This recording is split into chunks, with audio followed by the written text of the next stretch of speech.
우리가 읽은 말씀을 가지고 감사를 선점하라라는 제목으로 은혜를 나누고자 합니다.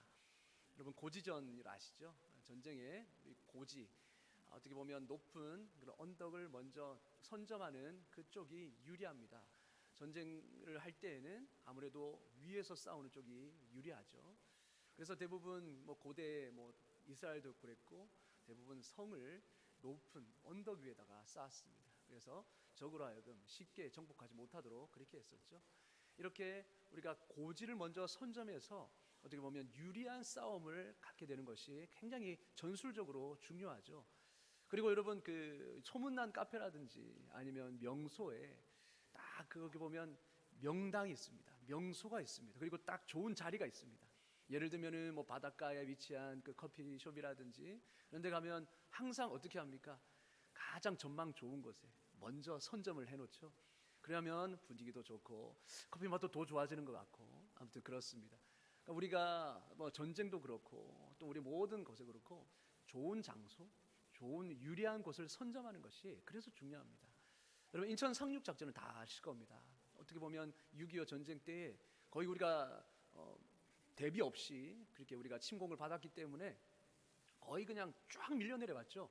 낙동강 그 최후 전선까지 쫙 밀려내려가서 이제 거의 부산 그 일대 거기만 남은 상황에서 마지막으로 인천 상륙 작전을 기습적으로 펼칩니다. 그래서 모든 그런 북한의 보급로와 퇴로를 다 끊어버리고 그 상황에서 이제 역전을 하기 시작하죠. 그러니까 유리한 그 인천의 그 모든 보급로를 딱 차단해보고 선점하니까 이제 전쟁의 판도가 완전히 변하게 되는 거죠. 그렇습니다. 여러분 전쟁에서 고지를 먼저 선점하는 쪽이 유리하죠. 마찬가지입니다. 우리 신앙생활도 마찬가지입니다. 신앙생활에 있어서 전술적으로 선점해야 할 중요한 고지가 있습니다. 그것은 바로 감사입니다. 감사의 고지를 선점하는 자가 신앙생활의 승리를 할 수 있습니다. 그리고 하나님의 은혜를 선점할 수 있습니다. 여러분 오늘 말씀해 보니까 이 감사를 선점했던 사람들이 나옵니다. 특별히 우리가 다윗을 볼 수 있죠. 그러면 다윗 그리고 뿐만 아니라 하나님 앞에 선한 왕이라고 칭함을 받았던 인정을 받았던 여호사밧과 히스기야, 이런 어떻게 보면 대표적인 선한 왕, 하나님 앞에서 바르게 행했던 이 왕의 공통된 특징이 있습니다. 그것은 뭐냐 하면 어떤 일을 행하기 전에 무엇보다 먼저 레위 사람들을 세워서 감사하게 했다라는 겁니다. 감사하게 하고 찬양하게 했다라는 거죠. 한번 보실까요? 오늘 말씀해 보니까 4절에 또 레위 사람을 세워, 다윗이 이렇게 합니다. 레위 사람을 세웠습니다. 여호와의 궤 앞에서 섬기게 했고 그다음에 이스라엘 하나님 여호와를 칭송하고 감사하며 찬양하게 하였다라고 합니다. 그러니까 여호와의 언약궤를 잃어버렸던 여호와의 언약궤를 이제 블레셋 땅에서 찾아오죠. 그래서 다윗이 제일 먼저 이 통일 이스라엘 왕이 되었을 때 가장 먼저 한 것은 바로 여호와의 궤를 찾아오는 것이었습니다. 그래서 다윗 성에 그렇게 안치를 하고 그게 너무 감사해서 이제 모든 백성들이 잔치를 벌입니다. 그래서 모든 백성들 한 분 한 분에게 또 떡과 이런 잔치 그런 음식들을 제공하여서 함께 기뻐합니다. 즐거워합니다. 뿐만 아니라 거기서 그치는 게 아니고 이제는 어떻게 했느냐, 모든 일을 행하기 전에 가장 앞서서 레위 사람들을 세워서 하나님을 찬송하게 했습니다. 하나님께 감사하게 했습니다. 그리고 시를 지어서 신령한 노래를 지어서 백성들로 하여금 부르게 했습니다. 그러니까 다윗은 자신의 정책을 본격적으로 펼치기 전에 자기가 이 나라를 다스리기 전에 가장 먼저 무엇을 했느냐, 하나님께 감사했습니다. 7절 한번 보실까요? 이렇게 말합니다. 다 같이 읽겠습니다. 시작. 그날에 다윗이 아삽과 그의 형제를 세워 먼저 여호와께 감사하게 하여 이르기를. 아멘. 먼저, 무엇보다 먼저 여호와께 감사하게 했다. 그러니까 직분자를 세워도 가장 먼저 여러 가지 그들이 할 수 있는 일들이 있지 않습니까? 예를 들면 여호와의 장막을 관리하고 그런 기구들을 관리하는 그런 일들을 했을 것인데, 그러나 가장 먼저 무엇을 하겠다고요?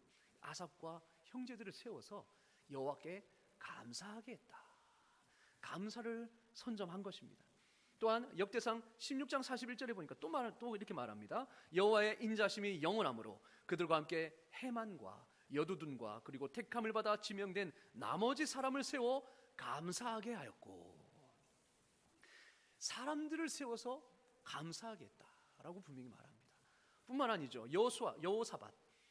여호사밧도 하나님이 인정하신 선한 왕이었습니다. 이 여호사밧은 어떻게 했는가? 역대하 20장 21절입니다. 백성과 더불어 의논하고 노래하는 자들을 택하여 거룩한 예복을 입히고 군대 앞에서 행진하며 여호와를 찬송하여 이르기를. 다 같이 읽겠습니다. 시작. 여호와께 감사하세 그의 인자심이 영원하도다 하게 하였더니. 아멘. 지금으로 보자면 우리 찬양대를 제일 먼저 필두로 세워서 찬양하게 하고 그 뒤에 여호와의 군대가 따라는 겁니다. 여러분, 전쟁에 출정하기 전에 레위 사람들을 세워서 하나님께 먼저 감사하게 하고 그 다음에 군대가 따라 전쟁을 치렀다는 거죠. 그러니까 무슨 일을 하기 전에 가장 우선적으로 감사했습니다. 히스기야도 마찬가지입니다. 히스기야가 이렇게 말합니다. 히스기야가 제사장들과 레위 사람들의 반열을 정하고 그들의 반열에 따라 각각 그들의 직임을 행하게 하되 곧 제사장들과 레위 사람들에게 번제와 화목제를 드리며 여호와의 휘장 문에서 섬기며 감사하며 찬송하게 하고. 여러분, 레위 사람들의 가장 우선된 직분, 그 삶이 뭐였냐면 여호와께 감사하는 것이었습니다. 그리고 이 히스기야가 정렬을 정비하면서, 그러니까 정책들을 다 수정하고 정비하면서 가장 먼저 했던 것이 여호와의 성전을 다시 재정비하는 것입니다. 그리고 레위 사람들을 다시 세워서 하나님을 찬양하고 감사하게 하고, 뿐만 아니죠. 백성들이 제사 드리러 올 때, 하나님께 예배 드리러 올 때 그 노래를 가르쳐서 함께 따라 부르도록 하고 함께 감사하도록 했던 거죠.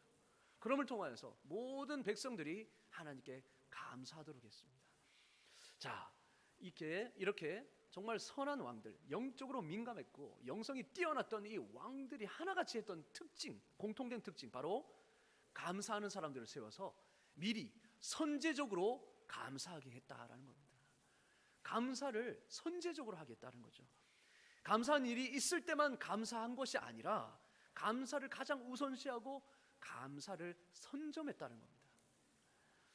반응으로서의 감사가 아니라 선제적인 감사, 수동적이고 소극적인 감사가 아니라 능동적이고 적극적인 감사, 이것이 그들이 행했던 것입니다. 그럼 왜 이런 왕들이 이렇게 동일하게 했을까요? 그것은 바로 감사를 먼저 선점하는 것이 그 어떤 행위보다, 그 어떤 일들보다 중요함을 알고 있었기 때문입니다. 왜냐? 감사를 선점하는 것은 바로 영적 전쟁에서 승리하는 비결이기 때문입니다. 한번 따라해 보실까요? 감사를 선점하는 자가 영적 전쟁에서 승리한다. 네, 고지를 선점하는 자가 전쟁에서 승리하는 것처럼 감사를 선점하는 자가 영적 전투에서 유리한 고지를 점령하는 것입니다. 영적 전쟁이 일어나는 곳이 여러분 어디일까요? 눈에 보이진 않지 않습니까? 지금 일어나는 이 세계적인 전쟁, 그거는 눈에 보이지만 영적 전쟁은 눈에 보이지 않습니다. 그러나 가장 치열하게 일어납니다. 바로 어디서요? 우리의 마음에서. 영적 전쟁터는 바로 우리의 마음입니다. 그래서 성경이 말하죠. 잠언 4장 23절에 무릇 모든 지킬 만한 것 중에 네 마음을 지켜라. 생명의 근원이 이에서 남이니라. 마음을 지키느냐 뺏기느냐, 여기에서 생명의 판가름 난다라는 겁니다. 여러분, 하나님의 은혜 안에 거하는 비결, 정말 신앙에 즐겁고 정말 기쁘게 신앙생활 할 수 있는 비결, 은혜 안에서 우리가 누릴 수 있는 비결은 우리 마음을 잘 지키는 거예요. 그런데 사탄은요, 늘 호시탐탐 우리의 마음을 뺏으려고 합니다. 우리의 마음을 무너뜨리고자 계속해서 공격합니다. 그래서 어떻게든 무너뜨려서 불평하게 하고 감사하지 못하게 하고 은혜를 다 쏟아버리게 하고, 그래서 불행해지게 하는 거죠. 여러분, 사탄이 그러면 우리를 무엇으로 공격할까요? 여러 가지가 있겠지만 하나는 바로 욕심입니다. 욕심과 감사는 공존할 수가 없어요. 욕심은 사탄에게 속해 있고 감사는 하나님께 속해 있기 때문입니다. 자, 하나님의 은혜를 한순간에 불평으로 바꿔놓는 것이 바로 욕심입니다. 이미 누리고 있는 것에 만족하지 못하고 더 다른 것을 갈급해하게 하고 탐욕하게 해서 은혜를 기억하지 못하게 하고 쏟아버리게 하는 것이 바로 욕심이에요. 물론 어느 정도의 욕심은 우리의 삶의 의욕을 자극하지만, 그러나 지나친 욕심은 오히려 불행을 자초하는 원인이 됩니다. 반면에 감사는 어떻게 합니까? 감사는 모든 일에 자족하게 합니다. 자, 19세기 초에 영국에 콩글톤 경이라는 그런 부자가 있었습니다. 하인을 거느리고 그렇게 살았던데요. 어느 날 이 콩글톤 경은 부엌에서 일하는 그 하녀 한 명이 다른 하녀에게 하는 그 푸념의 소리를 들었습니다. 지나가다가 이렇게 말합니다. 아휴, 나는 왜 이렇게 가난한지 몰라.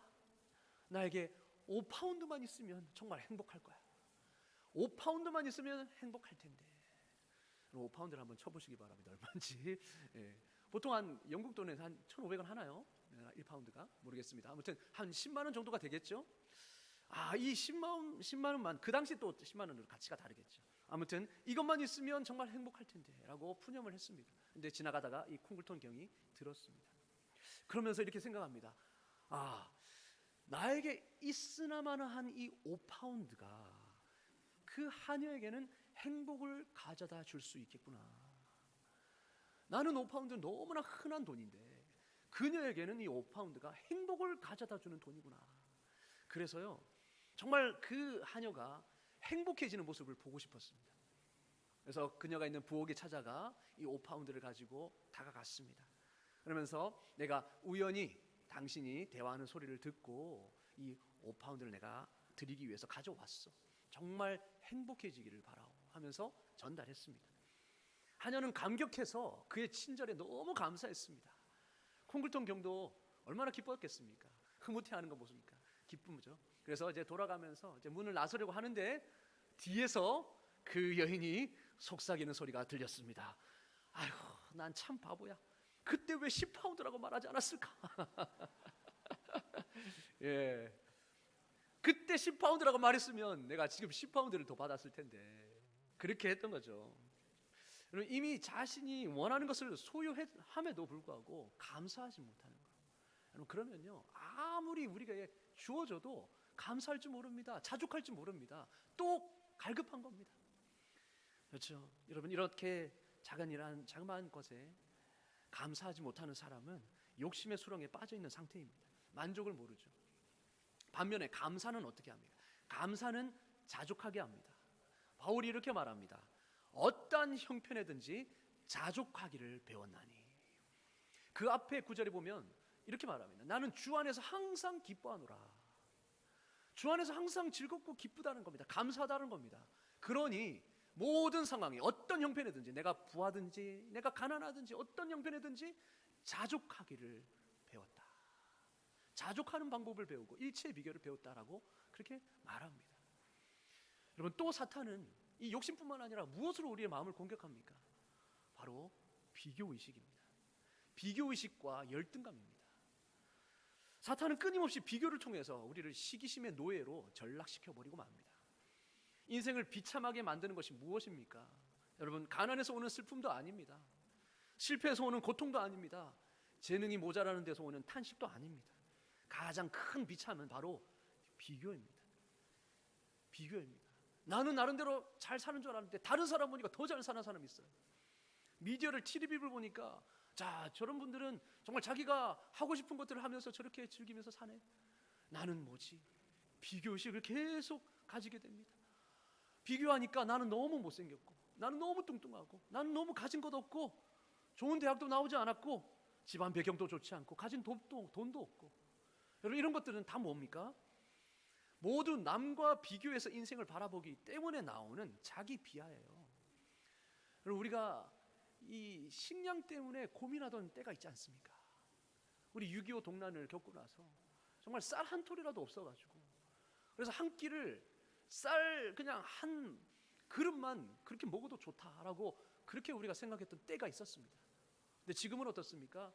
지금 쌀밥을 못 먹어서 그렇게 굶어 죽는 사람은 사실은 없을 겁니다. 그때에 비하면 우리가 원하는 것을 가졌는데 왜 우리는 만족하지 못하죠? 바로 비교 때문에 그렇습니다. 내 옆에 사는 사람 보니까 나보다 더 잘 사는 것 같고, 그러니까 이미 내가 누리고 내가 받은 것들은 이미 온데간데 없어져 버리는 겁니다. 여러분, 이 비교의식, 사탄은 계속해서 우리를 비교하도록 합니다. 이 비교의식을 잡아넣어서 여기에 사로잡힐 때마다 우리는요, 하나님의 말씀, 하나님의 은혜를 잊어버리는 겁니다. 그래서 우리는 하나님의 말씀을 기억해야 할 필요가 있습니다. 하나님은 우리에게 뭐라고 말씀하십니까? 너는 나의 사랑받는 자녀이고 내가 만든 가장 최고의 걸작품이란다. 여러분 믿으십니까? 아멘. 여러분 자체만으로도 하나님은 너무나 여러분을 사랑하시고 있는 그대로 여러분 이미 좋아하시고 이미 기뻐하시는 존재가 바로 우리입니다. 그러니까 하나님이요, 이 세상에 다른 것들을 창조하실 때는 그냥 좋았더라라고 말씀하셨습니다. 그런데 사람을 창조했을 때는 어떻게 해요? 심히 좋았더라. 한마디로 뭡니까? 너는 나의 마스터피스다, 최고의 걸작품이다 라고 말씀하신 겁니다. 여러분, 저와 여러분은 하나님이 만드신 최고의 걸작품입니다. 할렐루야. 예. 여러분과 동일한 사람이 이 세상에 아무도 없다는 사실이 신기하지 않습니까? 여러분 자체만으로도 가치가 있는 것이죠. 그런데 우리는 계속해서 이 비교의식에 사로잡혀서 나의 가치를 깨닫지 못하고 계속해서 나를 비하하게 되죠. 그러면 우리는 원망하고 불평하게 되는 것입니다. 세 번째, 사탄은 우리 마음을 어떻게 공격하는가? 염려, 걱정으로 우리를 공격합니다. 여러분, 사람들이 염려하는 모든 그 염려의 10%만이 우리가 지금 경험하는 문제이고 나머지 90%는요 이미 지나갔고 그리고 아직 오지 않은 일에 대한 염려라고 합니다. 그러니까 한마디로 90%는 다 쓸데없는 염려라는 거죠. 그런데 우리는 그 90%에 매달려서 지금도 염려하고 있지 않습니까? 염려가 습관이 된 사람들은요 매사에 다 염려합니다. 지금 수능이 이제 얼마 남지 않았습니다. 여러분, 수험생들을 두신 자녀가 부모님은 얼마나 마음에 참 기도가 되십니까? 그죠? 걱정도 되시고 염려도 되시죠? 근데 염려가 습관인 사람들은요 아이가 원하는 대학에 못 들어가도 염려되고 들어가도 염려가 됩니다. 정말입니다. 야, 간당간당 어떻게 감사하게 딱 들어갔어요? 근데 거의 이제 후보로 이제 정말 극적으로 들어가다 보니까 아유, 거기에 잘하는 애들 많을 텐데 들어가서 잘하겠나? 합격해도 걱정입니다. 그래서 주님은 뭐라고 말씀하십니까? 이렇게 말씀하십니다. 그러므로 내일 일을 위하여 염려하지 말라. 내일 일은 내일 염려할 것이요 한날 괴로움은 그날의 족하니라. 이미 오지도 않은 그 염려를 이 미리 사서 하지 말라는 겁니다. 그날의 염려는, 그날의 일은 또 하나님이 또 이끌어 가신다. 그러니 염려하지 말라 말씀하십니다. 대신에 하나님 이렇게 말씀하십니다. 오직 모든 일에 기도와 간구로 너희 구할 것을 감사함으로 하나님께 아뢰라. 할렐루야. 아멘. 염려하지 말고 기도와 간구로 감사함으로 하나님께 아뢰라. 여러분, 염려는 심령이 위축되고 짓눌리는 불안한 현상이라면 감사는 심령의 즐거움과 기쁨이 넘치게 합니다. 있는 것으로 족한 줄 알게 하고 남과 비교하지 않게 하고 그리고 염려 대신 감사함으로 간구하는 사람의 마음에는요 욕심, 비교의식, 염려의 씨앗이 자랄 수가 없는 것입니다. 그래서 우리의 마음을 무너뜨리게 하는 이 모든 것들을, 이 마음을, 거기에서부터 마음을 지키게 하는 것은 바로 감사예요. 그래서 감사를 선점하는 것이 영적 전쟁의 승리의 비결이라는 것입니다. 감사는 마음의 안전장치입니다. 마음의 문을 굳게 잠그는 자물쇠입니다. 빌립보서 3장 1절에 이렇게 말합니다. 다 같이 읽겠습니다. 시작. 끝으로 나의 형제들아 주 안에서 기뻐하라. 너희에게 같은 말을 쓰는 것이 내게는 수고로움이 없고 너희에게는 안전하니라. 뭐라고 말씀합니까? 기뻐하라. 주 안에서 기뻐하고 감사해라. 이것을 아무리 너에게 잔소리같이 말한다 해도 나는 입이 아프지 않다. 그만큼 중요하다. 그리고 이것은 너희에게 안전장치다. 여러분, 하나님을 가까이 하는 왕들은 이것을 알고 있었습니다. 다윗, 여호사밧, 히스기야, 정말 하나님께 충성된 자들은 누구보다도 이걸 알고 있었기 때문에 그래서 감사를 선점하려고 한 겁니다. 사람을 세워서 계속해서 먼저 미리 감사하게 하도록 한 것이죠. 여러분, 전쟁에 나가기 전에 병사들의 마음이 무너지면요 이미 그 전쟁은 끝난 겁니다. 이미 지는 싸움이에요. 하나만 합니다. 그래서 이렇게 성경 말합니다. 터가 무너지면 의인이 무엇을 하랴. 마음이 무너지면 끝나는 거죠. 그리고 사람의 심령은 그의 병을 능히 이기거니와 심령이 상하면 그것을 누가 일으키겠느냐 말씀합니다. 그러니까 우리의 마음이 굳건하면요, 어떤 병도 어떤 문제가 와도 이길 수 있습니다. 그러나 마음이 무너져 버리면 아무도 일으킬 수 없다는 거죠.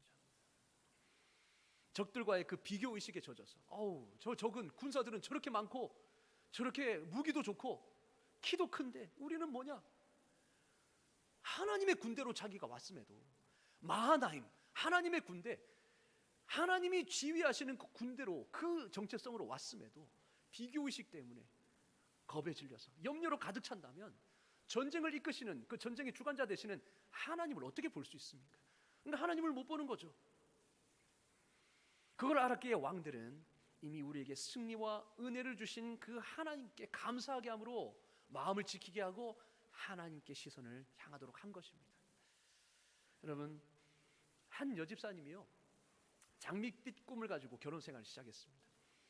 이제 꿈에 그리던 결혼을 하고 이제 남편과 함께 바로 내가 결혼 생활을 아름답게 꾸며가야 되겠다, 이런 부푼 꿈을 가지고 결혼 생활을 시작했습니다. 그런데 결혼한 다음 날부터 남편이 술에 취해서 완전 고추망태가 되어서 돌아오는 겁니다. 그래서 첫 시작부터 결혼 생활이 엉망진창이 되고 말았습니다. 그런데 그게 10년이 흘러도 남편의 술버릇이 여전한 겁니다. 그래서 집사님은 홀로 가슴 아리를 하면서 신앙생활을 하고 있었습니다. 그렇게 시간이 흐르고 어느 토요일 밤 늦은 시간, 그날도 변함없이 남편은 술에 잔뜩 취해서 만신창이가 되어서 그냥 그 집 입구에 그냥 쓰러져 있는 겁니다. 여집사님은 남편 얼마나 무겁습니까? 특별히 술에 취하며 축 늘어져 있는 그 몸, 그거를 겨우 끌어다가 침대에 그냥 눕힙니다. 땀 뻘뻘 절. 그러면서 매일 이렇게 술주정이 남편과 씨름하는 자신의 시세를 한탄합니다. 하나님께 서운한 마음을 이렇게 토로합니다. 하나님, 왜 제가 그토록 기도했는데 왜 남편이 편하지 않을까요? 왜 제 결혼 생활이 이렇게 엉망이 되어야 하나요? 하나님, 이제 저도 더 이상 못 참겠어요. 10년 넘게 쌓이고 쌓인 그 서러움에 그날 완전히 마음이 무너진 겁니다. 대성통곡하며 기도 아닌 기도, 그걸 하나님께 올려드리다가 불현듯 지난주 설교가 불현듯 떠오릅니다. 목사님이 하신 설교, 범사에 감사하십시오. 그러면 기적이 일어납니다. 다른 거는 생각이 하나도 안 나는데 그 문구 하나가 싹 스쳐 지나가는 겁니다. 그래, 감사해야지. 그런데 감사할 게 있어야 감사하지. 그래 고민하다가 좀 우습긴 하지만 몇 가지 감사거리가 떠올라서 한번 해봤습니다. 옆에서 정신없이 코 골고 자는 남편을 쳐다보면 한심하기 짝이 없지만 그래도 없는 것보다 나아서 감사합니다. 없는 것보다 낫겠다 싶어 감사합니다. 언젠가 좋은 남편이 되겠지, 될 가능성이 있다고 생각하니 감사합니다. 저렇게 술은 취했지만 다른 데 안 가고 항상 집 찾아오니 감사합니다. 술은 좋아해도 여자라고는 나 하나밖에 모르니 그래도 감사합니다.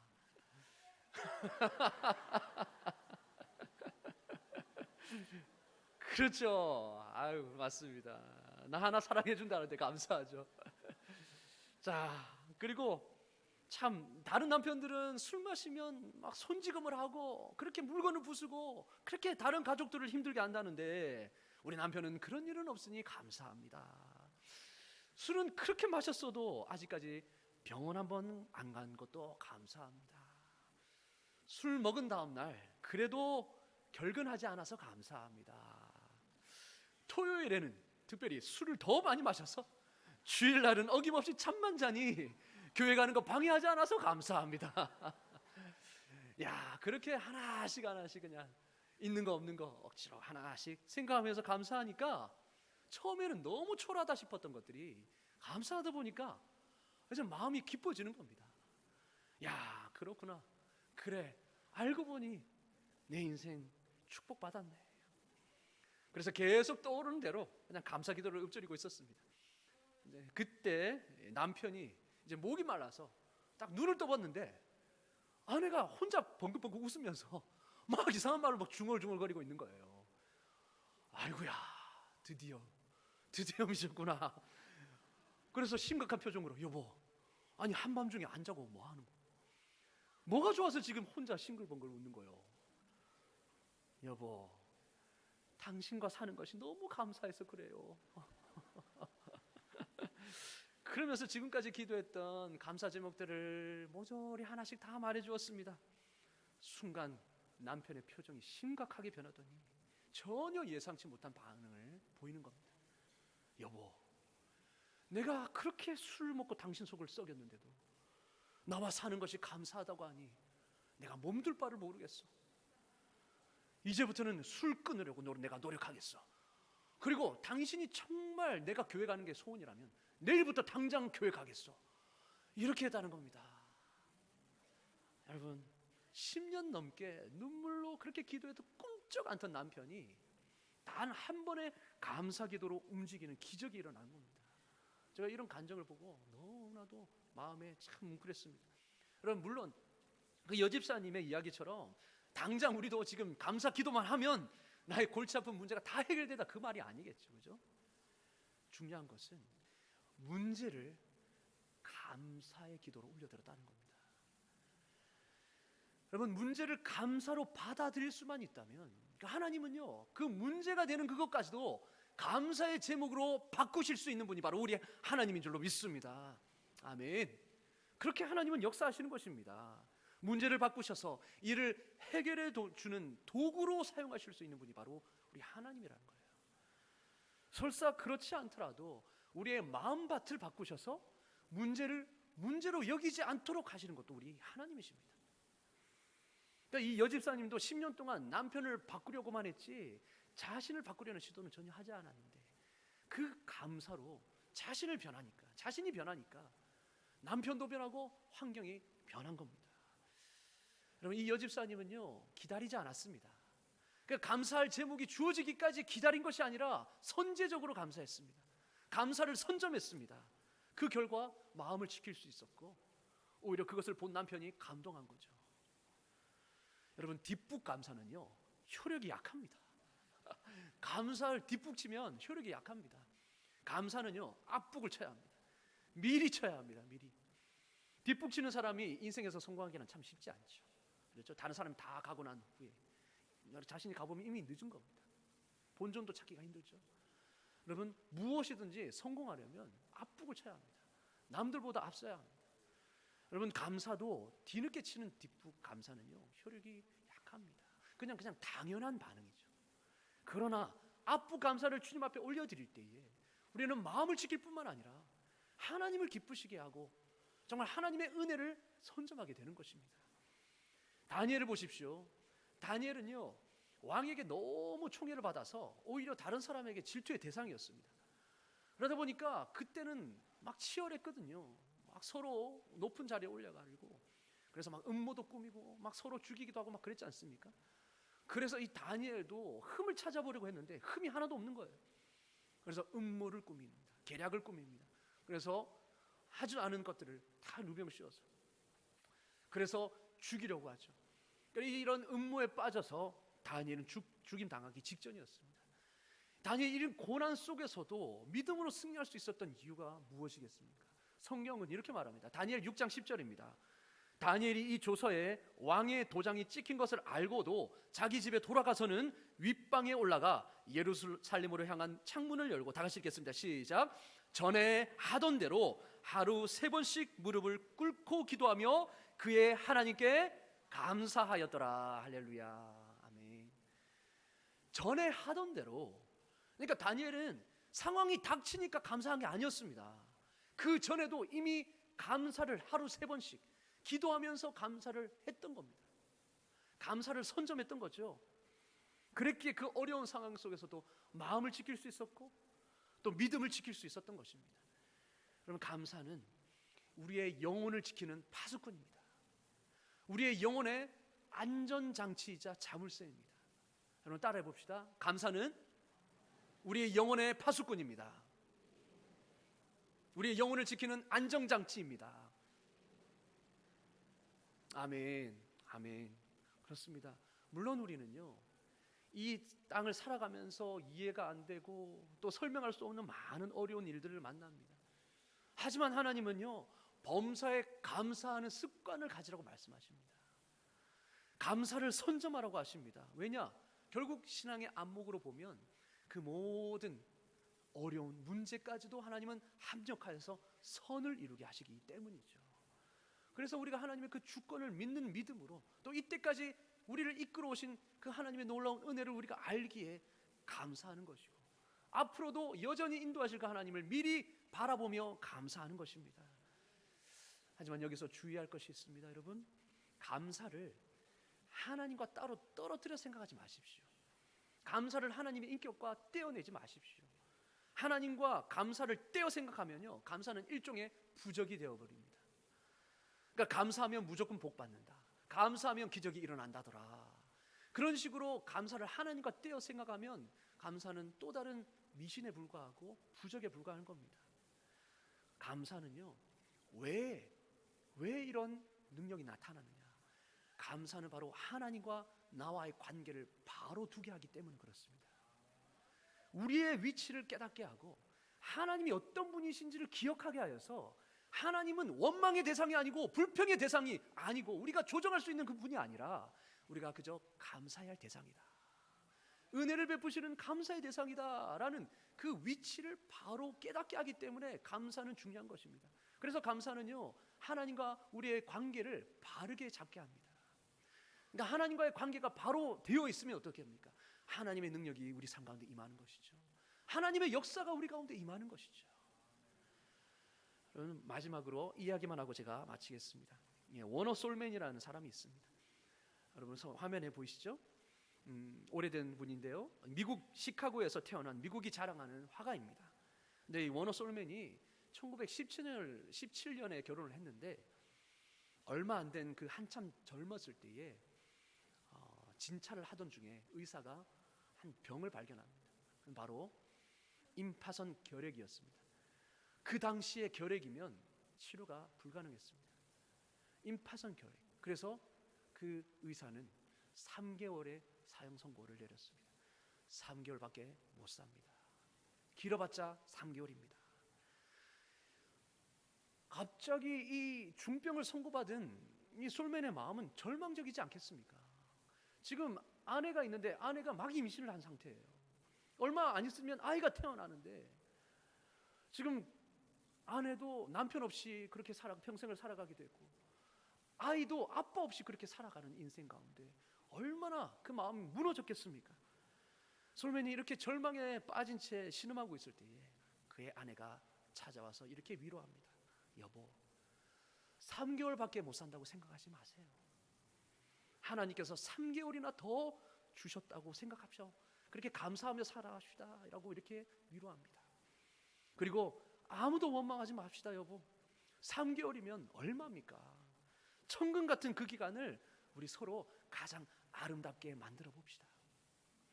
3개월이나 되는 기간을 더 살도록 허락하신 하나님께 감사하며 한번 살아봅시다 라고 아내가 이렇게 위로했습니다.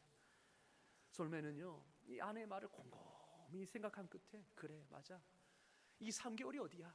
이 3개월을 정말 아내를 사랑하고 내게 주어진 인생 최선을 다해 한번 살아보겠다, 그렇게 마음을 먹고 불평하지 않고 원망하지 않고 아내의 말대로 그렇게 감사하며 살겠다 다짐했습니다. 그때부터 솔맨은 감사한 일에도 작은 일에도 감사했습니다. 그러다가 이제 화가로서 자신의 인생의 마지막 작품이라고 생각하고 Head of Christ라는 이 작품을 그렸습니다. 여러분 제일 왼쪽에 아시죠? 여러분 많이 보셨죠? 이 작품을 그 시기에 그린 겁니다. 자기의 마지막 작품입니다. 그리고 이 솔맨의 작품 여러분 중간도 아시죠? 그렇죠? 마음의 문을 두드리는 그리스도, 그리고 오른쪽에 보면 선한 목자이신 그리스도, 다 이 솔맨의 작품입니다. 이 그림을 그리는 동안 놀라운 일이 일어났습니다. 시한부 3개월이 지났는데도 몸이 약해지기는커녕 오히려 더 건강해진 겁니다. 그래서 병원을 찾아갔더니 임파선 결핵이 깨끗하게 사라진 겁니다. 할렐루야. 그러니까 그 진단하던 그 의사 선생님, 그 솔맨의 주치의 존 헨리라는 이분도 너무나 놀라면서 이렇게 물었습니다. 아니 도대체 3개월 동안 무슨 약을 먹었느냐, 무슨 약을 먹었길래 이렇게 나았느냐고. 그렇게 물었더니 솔맨이 이렇게 말합니다. 제가 다른 약은 아무도 먹지 않았습니다. 다만 아내가 주는 감사의 약을 매일 먹었지요. 감사의 약. 그러니까 그 주치의가 이렇게 받아칩니다. 옳소, 맞아, 감사가 바로 만병의 치료약이요. 이렇게 말했다고 합니다. 여러분, 정말로 이 화가 솔맨이 그때 그린 예수님의 모습은요, 당시 1940년도에 500만 부 이상이 인쇄되었고 오늘날까지도 여러분이 아실 만큼 전 세계적으로 가장 많이 알려진 예수 그리스도의 모습이라고 합니다. 여러분, 감사는요 우리의 영혼뿐만 아니라 우리의 육체의 치료제가 되는 것입니다. 뜻대로 이루어지지 않았어도 우리의 여건과 환경이 점점 불리해져 가도 고통스러운 순간에도 여러분 감사를 선점하시기를 주의 이름으로 축원합니다. 감사를 선점하십시오. 감사를 선점하는 자가 영적 전쟁에 유리한 고지를 선점하게 되는 것이고, 그리고 하나님의 은혜를 선점하게 되는 줄로 믿습니다. 우리 모두 한 주간, 정말 추수감사주일이 이제 한 주간 남았습니다.